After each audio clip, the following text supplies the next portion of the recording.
Guys,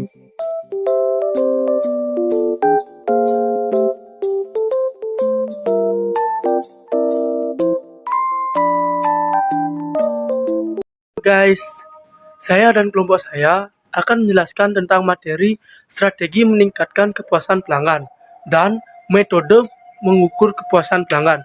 Sebelum menuju materinya, izinkan saya untuk memperkenalkan diri. Perkenalkan, nama saya Ana Agung Bagus Aditya Wiratama Putra, nomor absen 1, kelas 10 BDP 1 dari sekolah SMK Negeri 1 Negara. Berikut ini adalah perkenalan dari teman-teman saya. Hai guys, perkenalkan nama saya Nikada Ijin Lestari, nomor absen 21. Dan perkenalkan nama saya Nikada Yundari, absen 18. Perkenalkan, nama saya Kayu Sabarino, nomor 17. Saya Iketut Aren Bau, nomor 7. Saya Faisal Padilla, nomor 5.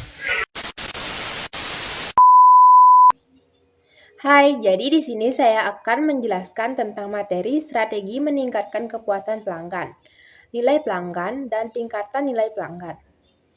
Strategi meningkatkan kepuasan pelanggan. Adanya kepuasan pelanggan ternyata juga dapat mempengaruhi omset penjualan yang dihasilkan.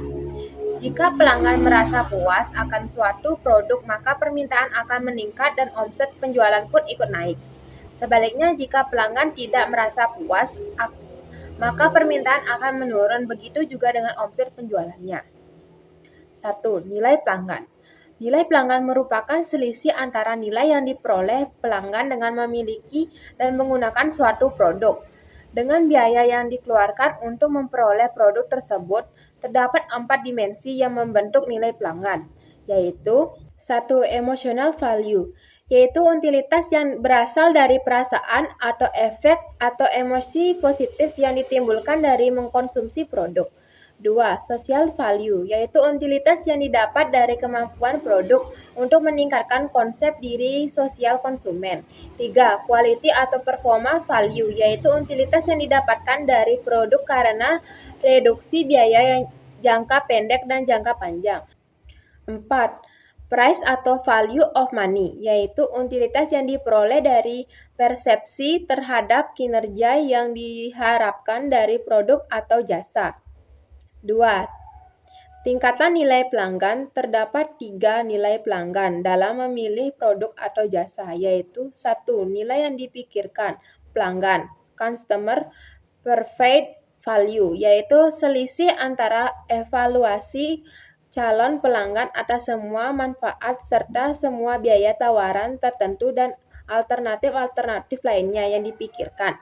2. Nilai pelanggan total atau total customer value, yaitu nilai moneter yang dipikirkan atas sekumpulan manfaat ekonomis, fungsional, dan psikologi yang diharapkan oleh pelanggan atas tawaran pasar tertentu. 3. Biaya pelanggan total atau total customer cost, yaitu sekumpulan biaya yang harus dikeluarkan pelanggan untuk mengevaluasi, mendapatkan, menggunakan, dan membuang tawaran pasar tertentu termasuk biaya moneter, biaya waktu, biaya energi, dan biaya psikologi. Cara membangun nilai pelanggan adalah dengan meningkatkan manfaat produk, pelayanan, staf, dan citra yang ditawarkan serta mengurangi satu jenis biaya atau lebih. Strategi yang biasa digunakan yaitu sebagai berikut. 1. Memberi manfaat lebih dengan biaya yang lebih rendah dibandingkan pesaing atau more for less. 2. Memberi manfaat yang lebih dengan biaya yang sama besar bila dibandingkan pesaing atau more for same. 3. Memberi manfaat yang sama dengan pesaing dengan biaya lebih rendah atau same for less. 4. Memberi manfaat yang lebih dan biaya yang lebih besar dibanding pesaing atau more for more. 5. Memberi manfaat yang rendah dengan biaya yang lebih rendah dibandingkan pesaing atau less for less. Strategi meningkatkan kepuasan pelanggan. Strategi yang dapat digunakan untuk meningkatkan kepuasan konsumen baik dalam penjualan produk maupun jasa adalah sebagai berikut. Yang pertama ada building relationship with customer. Membina hubungan dengan pelanggan, yaitu hubungan transaksi antar perusahaan dan pelanggan yang berkelanjutan, tidak berakhir setelah transaksi selesai. Yang kedua ada superior customer service. Memberikan pelayanan yang lebih baik, yaitu perusahaan menawarkan yang lebih baik pada jasa yang diberikan. Yang ketiga ada unconditional guarantee, yaitu memberikan garansi yang tidak bersyarat. Garansi akan mampu menjanjikan kualitas prima dan kepuasan pelanggan. Yang keempat ada efficient complaint handling. Menangani keluhan dengan efisien memiliki 4 cara penting untuk dilaksanakan, yaitu yang pertama, empati terhadap pelanggan yang marah. Tapi pelanggan yang marah, perusahaannya bersikap empati, sehingga perusahaan perlu meluangkan waktu dan mendengarkan keluhan mereka dan memahami dirasakan oleh pelanggan tersebut. Yang kedua ada kecepatan dalam penanganan keluhan. Kecepatan merupakan dalam penanganan keluhan. Apabila keluhan pelanggan tidak segera, maka rasa tidak puas pelanggan akan menjadi permanen.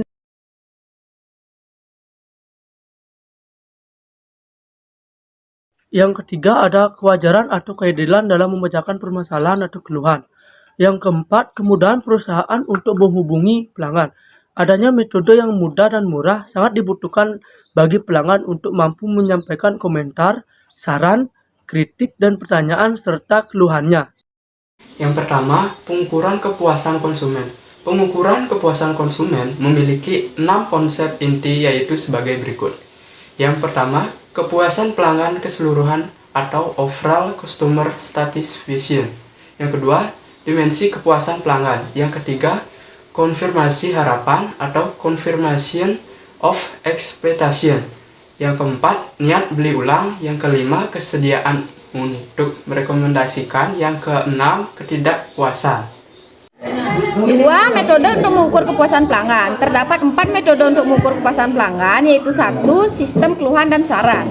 Suatu perusahaan yang berorientasi pada pelanggan akan memberikan kesempatan yang luas pada pelanggannya untuk menyampaikan saran dan keluhan, misalnya dengan menyediakan kotak saran, kartu komentar, dan lain-lain. Informasi dari para pelanggan ini akan memberikan masukan dan ide-ide bagi perusahaan agar beraksi dengan tanggap dan cepat dalam menghadapi masalah yang timbul, sehingga perusahaan akan tahu apa yang dikeluhkan oleh para pelanggannya dan segera memperbaiki.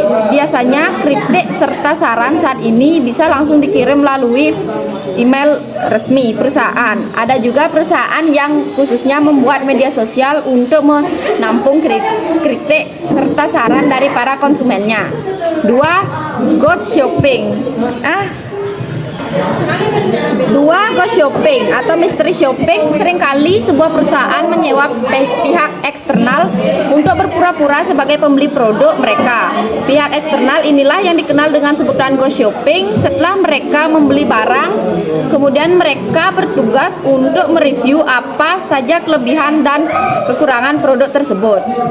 Selain masalah produk, ghost shopping juga bertugas mencari tahu bagaimana kualitas pelayanan pada ujung tombak penjualan produk tersebut.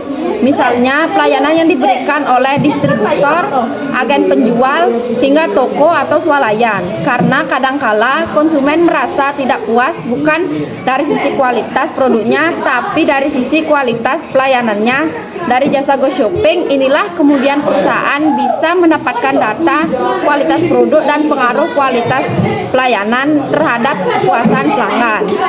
Perusahaan kemudian bisa menyusun strategi penjualan baru yang lebih bisa diterima oleh konsumen. Lost Customer Analysis. Perusahaan akan menghubungi para pelanggan atau setidaknya mencari tahu pelanggannya yang telah berhenti membeli produk atau yang telah pindah pemasok, agar dapat memahami penyebab mengapa pelanggan tersebut berpindah ke tempat lain. Kepuasan pelanggan. Sebagian besar riset kepuasan pelanggan dilakukan dengan cara menggunakan berbagai macam metode, yaitu seperti metode survei, baik survei melalui pos, telepon, email, website maupun wawancara langsung. Ada beberapa metode dapat dilakukan dengan cara berbagai cara. Yang pertama, directly reported satisfaction. Pengukuran dilakukan secara langsung melalui pertanyaan seperti ungkapan beberapa puas saudara terhadap pelayanan PTA pada skala berikut: sangat tidak puas, netral, puas, sangat puas. Directly reported satisfaction. Pengukuran dilakukan secara langsung melalui pertanyaan seperti ungkapan beberapa puas saudara terhadap pelayanan PT A pada skala berikut: sangat tidak puas, netral, sangat puas. B. Derived stratification. Pertanyaan yang diajukan menyangkut dua hal yang utama, yakni besarnya harapan pelanggan terhadap atribut tertentu dan besarnya kinerja yang mereka rasakan. C. Problem analysis. Pelanggan yang dijadikan responden diminta untuk mengungkapkan dua hal pokok. Pertama, masalah yang mereka hadapi berkaitan dengan penawaran dari perusahaan. Kedua, saran-saran untuk melakukan perbaikan. Importance Performance Analysis. Responden diminta untuk meranking beberapa atribut dari penawaran berdasarkan derajat pentingnya setiap atribut dan juga meranking seberapa baik kinerja perusahaan dalam tiap atribut itu.